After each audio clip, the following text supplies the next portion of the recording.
যারা ইম্পোর্ট করে তাদেরকে বন্ধ করেন। আপনারা ইম্পোর্ট বন্ধ না করে গরিবের পেটে লাথি মারতেছেন কি জন্য?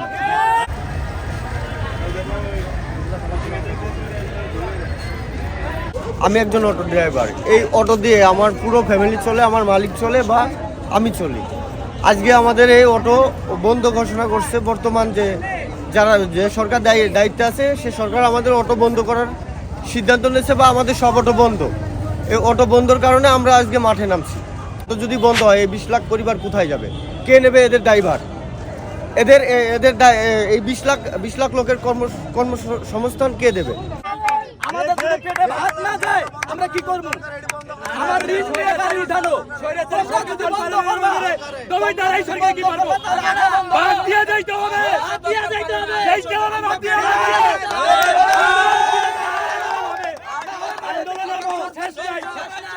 আন্দোলন আজকে শুরু হয়েছে। আমাদের যে পর্যন্ত অর্ডার না দেয় ঢাকা শহরের প্রত্যেকটা ততদিন চলবে আন্দোলন আমাদের।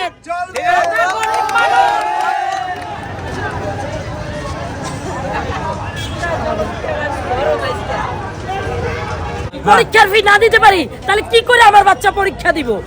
যখন যা মনে চায় ওনারা তাই গতিতে বলে একটা ডিসিশন দেয়।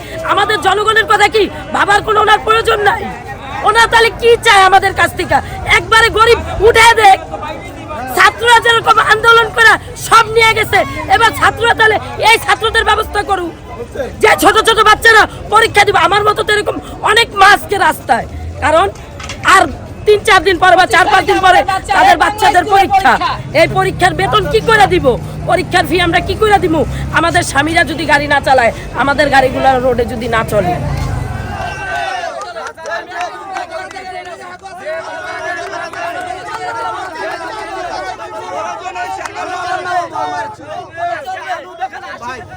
আমি গ্রামীণ ব্যাংকের থেকে 1,20,000 টাকা দিয়ে লোন উঠে আমি গাড়ি কিনছি।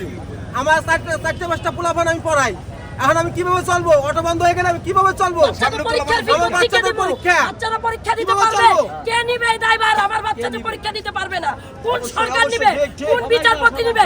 বিচারপতির সন্তানরা তো ঠিকই পড়াশোনা করবে, পরীক্ষা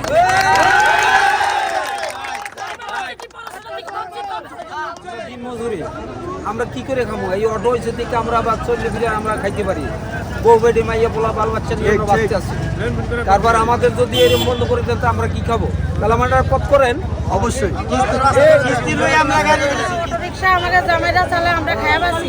কারণ আমাদের অটো রিক্সা বন্ধ করে দিয়েছে, তাহলে এখন আমরা কি করবো?